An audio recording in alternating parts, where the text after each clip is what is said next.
Can we just cross our fingers there's not a significant lead amount left over in these bottles? Otherwise, our videos are going to get real dumb real fast. Yeah.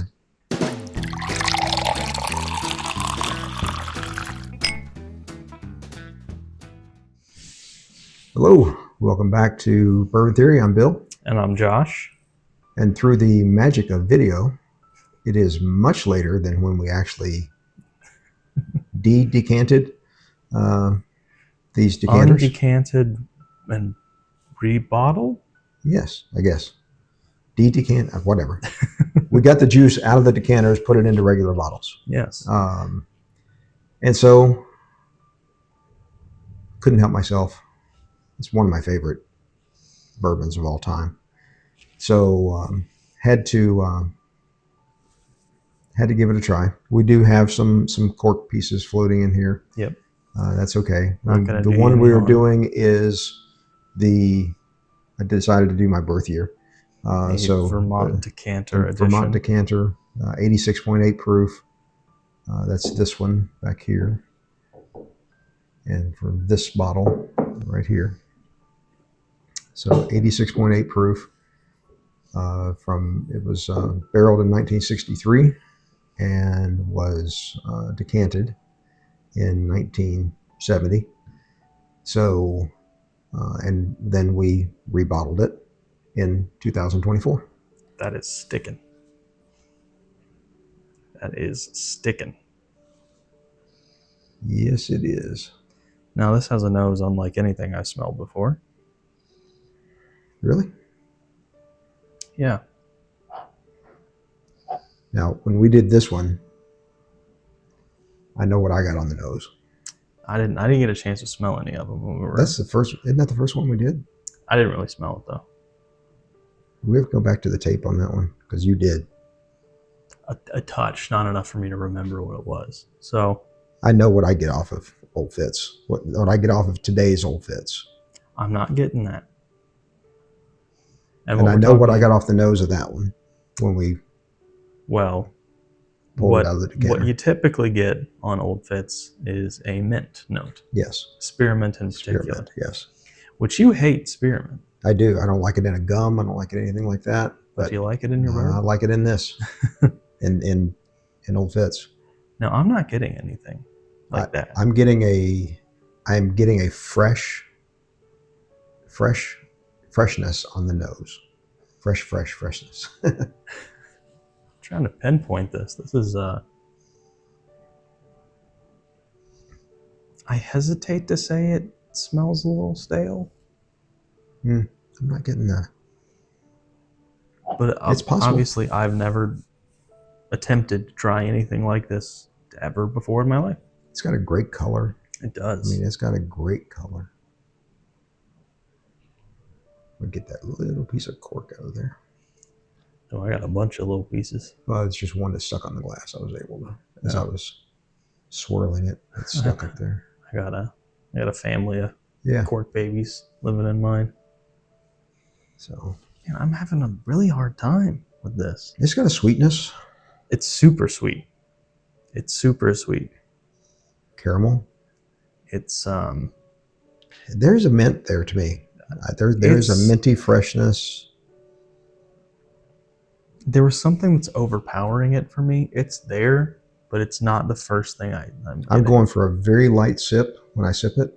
Yeah. Just because I want to see if it'll open the nose if I drop a drop of water in it. Mm-hmm. No, I'm the one forgetting. Here, I'll let you go. You drink, I'll keep talking. There is a very thick layer of a sweetness on the nose, like a thick aroma that's coming off of it. The mint is subdued.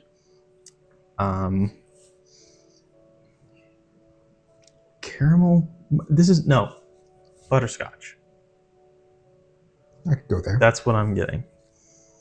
I used to eat butterscotch candies as a kid. I remember choking on one in line at a Kroger's, and Mom lost her mind until someone came over, or maybe she did, and I coughed it back up. They Heimlich maneuvered me. Heimlich maneuvers. It's a thing nowadays, Dad. You got to be careful with that. All right, you talk while I sip. Okay, so complete coating. Sides of the tongue, under the tongue is where I'm getting most of it. Got a tingling. It is a low proof, 86.8, so it's not a real high proofer. Getting more below and beside the tongue than I am anywhere else. Touch of sweetness on the front, touch of spice tingle. Not a lot going on there. Not a lot going on.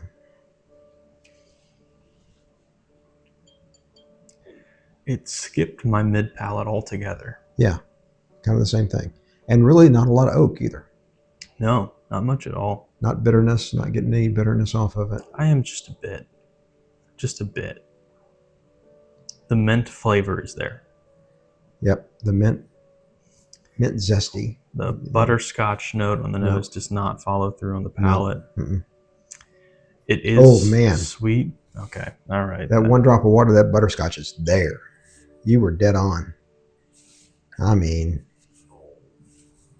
it is knock you down now. Oh, yeah. Oh, yeah. I mean, what a call. Nice call. Thank you. That is, wow. Yeah. Wow. And you know what? I'm going to take another sip here and see if I'm smelling what I'm tasting now, if that's giving me the butterscotch on it. But man, that one drop of water and what that did for the nose.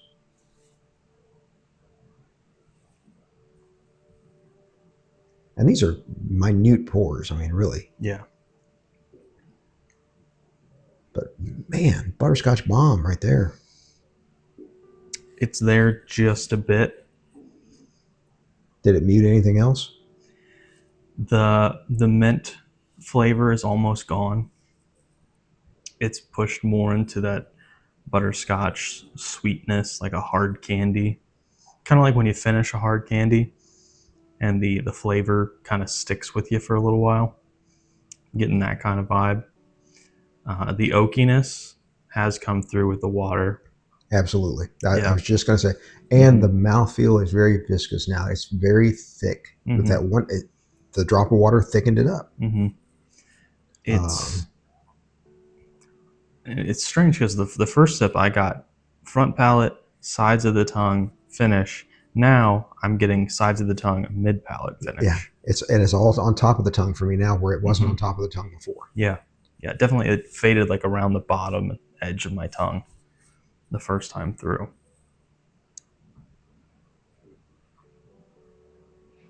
I mean, it's a tad bit cloudy, just a touch. Mine's just clear as a bell. I mean, you can't tell there's anything in the glass. Here. Just a touch. I'm not seeing it, but here's my one good eye here. Maybe it's my eyes. It's like sitting at the top of the liquid. Maybe. Not that that's bad. Not that it's bad at all. Man, that butterscotch on the nose is insane. I mean, it's good. It's not great. No. But it's good. Yeah. But someone tell me, other than at the Jack Rose Saloon in Washington, D.C., where are you going to get a pour of this? Nowhere. Right. Nowhere. So, if I just rate this against everything else we rate, it's probably a high C.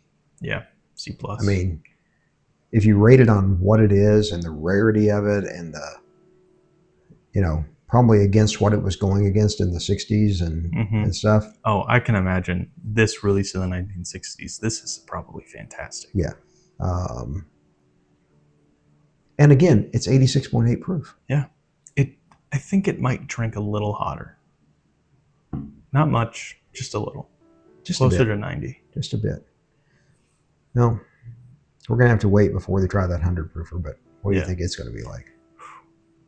I think it's going to be much the same with a little more predominant flavor coming through on it. Because these two should be identical juice. Mm-hmm. Yes, they should. Absolutely, they should. Yeah. They're only a year apart. Mm-hmm. That's in the time. The age is the same. Yeah. They should be, unless they had exactly some sort of major change in their grain source or something like that, which I wouldn't expect. Yeah, probably not. Wow. This is special. And this one, a lot of difference. Well, it's only a 2-year difference, 2 years earlier, but 100 proof. So, man, special day here at Bourbon pretty Theory. Special day, yes. Yeah. This is. I've never seen anything like it. And I'm very pleased with the yield. Mm-hmm. For these to have been bad corks and broken off stoppers and definitely all that type of thing. We got the most from this, and it still is the highest, even after we took a couple little pours out of it. So, yeah. But we probably got maybe a total of 50 milliliters in the pours, maybe. Yeah. Not even an airport bottle, airline bottle. So. That's pretty good. Mm-hmm. That is 1960s bourbon. Yes. 1960s. 1963. 1963. In the barrel. Very good year. I would assume they were using pot stills. I have no idea. I have no idea what they were using. I wonder when the column still was invented. I don't know. I'm sure somebody figured it out before then. Probably. But I feel like pot still was like from inception, that was how it was done. I feel like that tradition. No, they weren't doing it in the woods. Well, no, but I don't think. Tradition stands. Tradition, especially with Kentucky bourbon, I know is a big deal. I know Uncle AJ was, part of his job was to mow with the distillery. He worked on the loading dock for some of it. I know I've heard him say, and did some things. I don't know what all he did, but I do remember him saying when he first started, he was mowing. Yeah, involved in a little bit of everything. Maybe. Yes, yeah. So, wow. And they got to take. I think it's still this way at some of the distilleries. They get to take a bottle home a day. Now that's a deal. Yeah. We'll start working at Buffalo Trace. I'm gonna start taking home B-Tank. Yeah. I'm taking home double eagle. Yes, double eagle, very rare. One a day, please. Yeah. Thank you very much. Yes. Well, Dad, thank you for sharing. Oh, you're welcome. Thank you very much. Hopefully, you guys enjoyed this as much as we did. Yeah. We will definitely get to these other ones. Yes, we will. Later on down the line. But we had to start with your birth year. There we go. Your birth year bourbon. That's what I thought. Yeah. It's your own birthday bourbon. Yeah, that's right. Yeah. Me and George Garvin Brown. Here's another story. Your grandfather lived when he was a kid on one of the Garvin actually farms. Really? Around Bowling Green. Oh. Yes. So back. Kentucky born and raised. Back in the 30s. Yeah. For him. Yep. So way back. Almost 100 years ago. When they said that Grandpa could go to town with a wagon and a team of mules and come back driving a brand new Cadillac. He was a trader. So. Well, guys, thank you so much for being here with us today. Let us know what you think. We're definitely going to get the other two on video, probably this weekend. No, probably not. Save them. No, we'll save them. We got a lot of stuff to do. You're right. We do have a lot of stuff to do. And this is it's kind of bad to say, this is our warm-up pour. It is our warm-up pour. This is our first pour today. First pour of the day. Yeah. Yeah. Boy, was it smooth. Yeah. Yes, it was. Zesty. Yes. This is a good pour. Would have it again. Yeah. Probably won't be the warm-up pour every day, though. And we just cross our fingers there's not a significant lead amount left over in these bottles. Otherwise, our videos are going to get real dumb real fast. Yeah. And for those of you that just said, aren't they already? That was mean. But put it in the comments. Maybe not entirely inaccurate for one of us. Anyway, like bourbon, our videos get better with time. Thank you very much for being with us. And as always, take care of yourselves.